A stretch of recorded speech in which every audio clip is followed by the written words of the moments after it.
From across North America, they have assembled here at the Nassau Coliseum in New York. I'm Brett Kepner. Welcome, ladies and gentlemen, to what may well be one of the toughest super modified mud races ever, with the defending world champion, the world elapsed time record holder, and one of the toughest full-body trucks ever created, all in one giant shootout.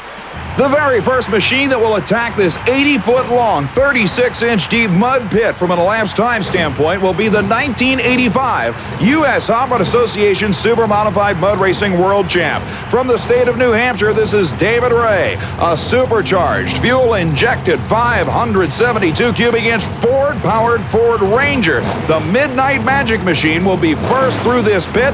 Remember, it's an elapsed time competition, but under U.S. Hot Rod Association rules, the drivers must stop in another 80 feet past the finish line.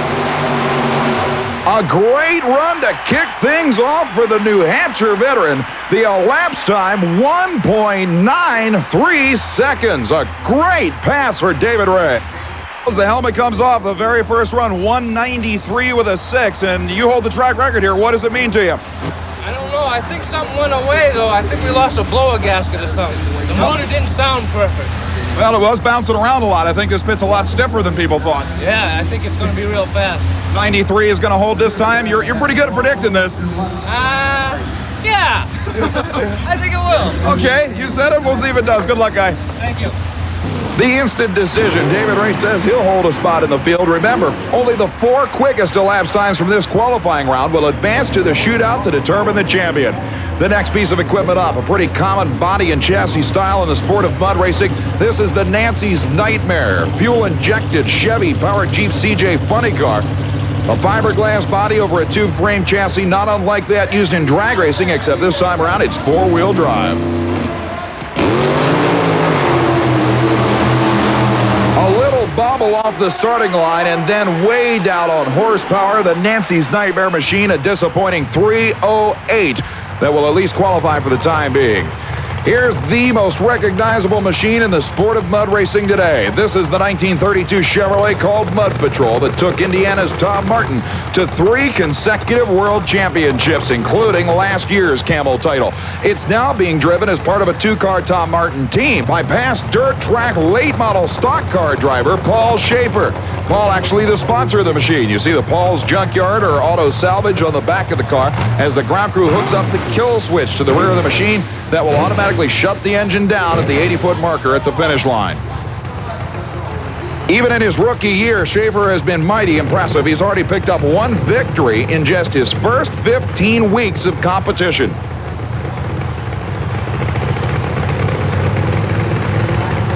Lining up the nitrous oxide injected, fuel injected Chevrolet entry. The mark to beat for the pole, 1.93 seconds. All over the place for Paul SHAFER, and he knows it. And the machine got caught up in the banners on the track. That's a disqualification. There's no question you've had probably the most eventful rookie season of any driver ever. What was that? Well, the car kind of got sideways on me, and I backed out of it, and I stood on it again. You caught every one of the banners all the way down. Did it seem like it was still fairly close to the center? No, I was off to the right, and I had to back out or I was going to hit those cars. It was amazing. It still went at 255. Even with that, that was probably going to be another 180 like you've been running. Yeah, the car's hooked up now. I just got to keep the front end down on the ground. We'll have to see what the boss man does now. Yeah, thank you. The boss man, of course, Tom Martin, the past world champ, but here is Martin's biggest rival. This is the world elapsed time record holder and the man who is chasing Tom like a rabid dog for the world championship. Jeff ACKER out of Milwaukee, and the supercharged Insanity Roadster has gone as quick as 1.683 seconds in this 2,000 horsepower machine. That's the current world record that he holds. The mark to beat, 1.93 seconds by David Ray.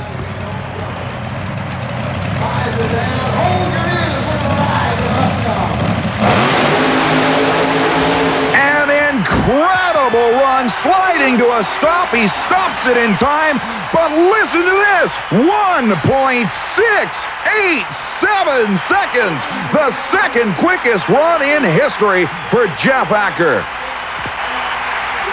Second quickest run in history, buddy. 168.7. You stopped it. It's literally within less than an inch. It's plenty of room. I'm not letting out early tonight. I came to came to do good this weekend, and there's a big crowd tonight, and I hope to do good. Nobody thought this was going to be a track or national record equaling track. Did you think so when you were lining up? I didn't really think so, but it seems like all the power you put into it, it'll take.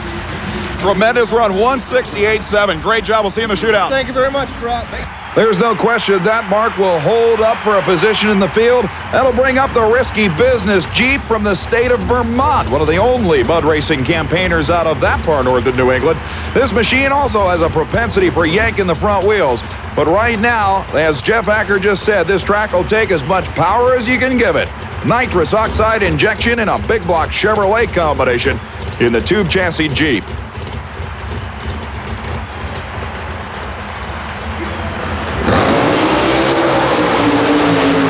A picture-perfect run on the brakes hard. The Risky Business team stops in time. The elapsed time, 2.05 seconds. That'll be good right now for number 3 in the field.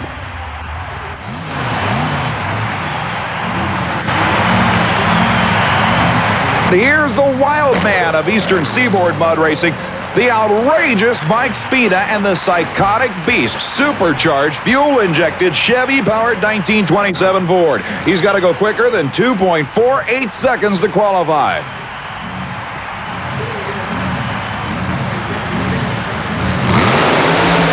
On the throttle to the finish line, he'll stop with no problems whatsoever. The elapsed time, 1.97 seconds. Oh, Mike, you're always so happy. 197.8, that'll get you in the shootout right now. Looked like it spun the tires pretty bad, though. Yeah, the line is starting to go away, but I had to take the best shot I could, so I had to go in the ruts this time. But we did it. This track is notorious for not taking that serious of a number to get in, so 97 right now puts you third. Okay, I hope I stay there. So do I. Good luck, guy. Stay easy now. As always, elated when he puts down a good number. Mike Spina will do everything he can to hang on that bump spot because right now he's third. It takes a 2.05 to qualify. From the state of Delaware, one of the most unusual mud racers in the sport, Steve Bellis with a 1948 Fiat Topolino coupe powered by a small block Ford engine with nitrous oxide injection. It's definitely on the wild side.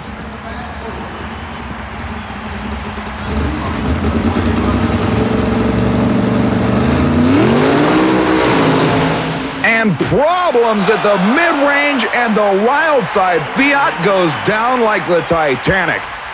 It may appear that this mud is as hard as concrete sometimes, but there's a great indication of what happens when you lose power at the middle of the course.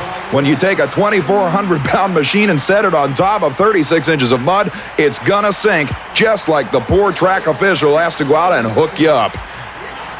Down past the axles, Steve Bellis will be towed from the pit area, falling 17 feet short of the finish line. If nothing else, the crowd acknowledges the attempt. But like I said, you think working on a track crew at a U.S. Harvard Association event is a fun job? Wrong again. We've destroyed more washing machines than anybody in the world.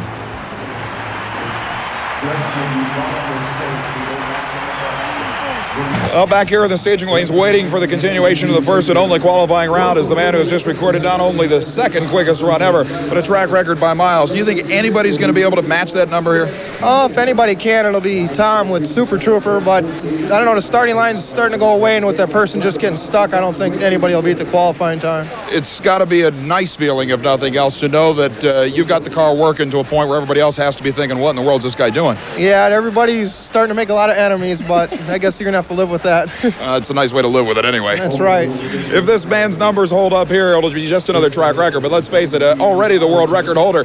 If this thing keeps going any quicker, he may be in a class by himself. In fact, a lot of people are wondering if we haven't reached the limit already. But here's a man who can stretch the envelope. This is three-time and defending world champion Tom Martin in the Super Trooper. He must go quicker than 2:05 to qualify for the field. Tom Martin has run down in the low 1.7 ranges on occasion, but usually his ability to read a racetrack is what has given him a total of 44 national event victories.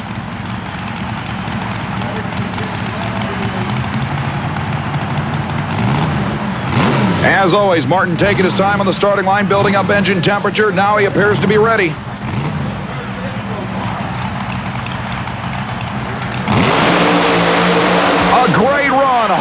the brakes. He'll stop it in time. We knew this was going to be a war, but boy, you just fired a shot. 1:69.3, the quickest you've ever run in your life, close to a world record, and smooth as glass. Yeah, the car felt real good. I'm playing with the motor setup, and it really felt good on that run. I hope I can repeat it. I'll tell you what, the shootout is going to be interesting because, like we've seen in the past at this track, it may be getting better out there.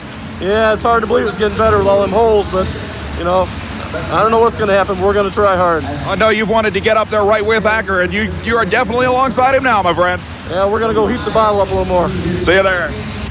While Tom Martin goes to heat the bottle up, warm that nitrous oxide cylinder, we get ready for the first U.S. Harvard Association competition run by the owner of the Mystic Warrior Ford Coupe.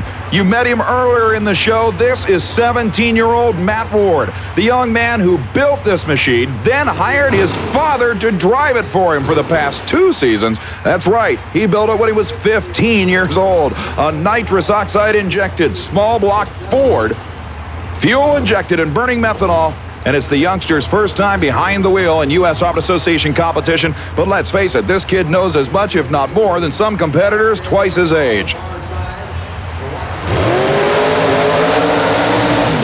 Actually carrying the left front wheel at the mid-range mark, unfortunately shuts down just a little before the finish line, and that cost Matt Ward a 2:03. Will not qualify. You have to go quicker than 1.97 seconds right now to make the field. Here's the narrow, chopped-in section Ford Bronco called the Gambler. It's another machine utilizing small block Ford fuel-injected power. With an altered wheelbase in the still, believe it or not, steel-bodied pickup.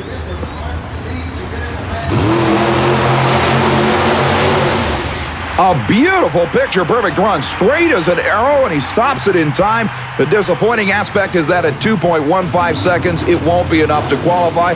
Mike Spina now only has to survive a few more runs to hang on to that number 4 spot to gain entry to the shootout. Here's Rich Marcini, a veteran campaigner out of the state of New Jersey with a brand new entry for this season. A bright yellow 1932 Chevy 5-window coupe with a nitrous oxide injected, fuel-injected Chevy engine. He calls it naturally wired. At this point, it would take the first ever 1-second run in this driver's career to make this program.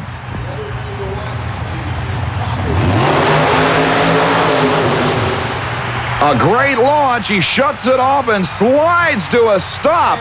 The elapsed time for Marcini, 1.957 seconds. The quickest run he's ever made. It will bump the psychotic beast from the field and take over number 4. John Herzog in the Radical Papa Smurf Chevrolet-powered 1923 Ford Model T inches forward to the line.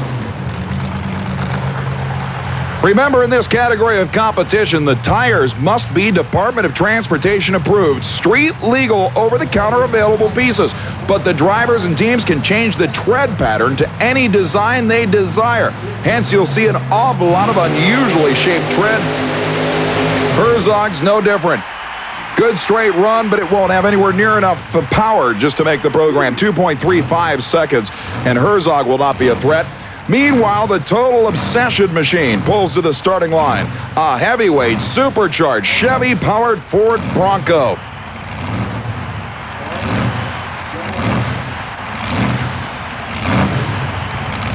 After staging, the driver elects to back the machine up just a little bit and restage the car.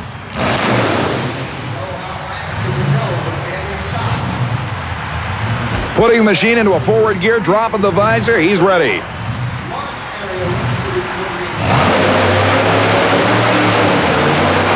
And is staying in the throttle as long as he can won't help.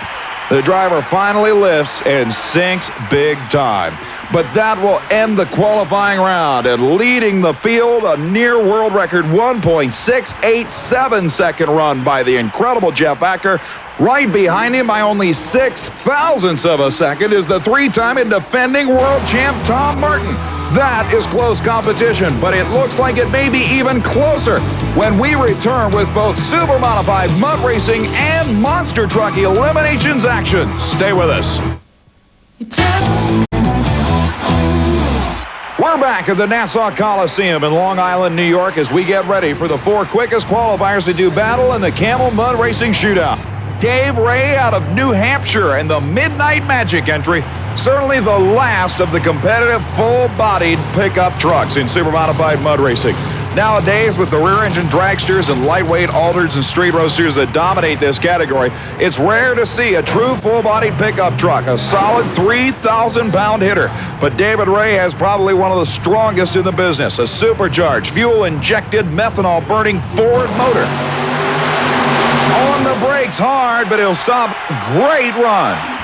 And here's a guy who's carrying some weight, Jeff Acker, who qualified number 1 at 1.687 seconds, the first man of the shootout. Acker shuts it down, and he's shaking his head. He knows he shut it off too early. 1.896 seconds for the man who put down the second quickest run ever earlier. But here's Tom Martin in the Super Trooper. The three-time world champ has to go quicker than that 1.896 to take the lead. Martin, a beautiful run, 1.890 seconds by 6 thousandths of a second. Martin takes over the number 1 spot. Rich Marcini out of New Jersey ran a career best 195 in qualifying. But a lot of tire spin on the starting line, and a 2.05 second run won't help him a bit. And Tom Martin wins yet another U.S. Hot Rod Association title.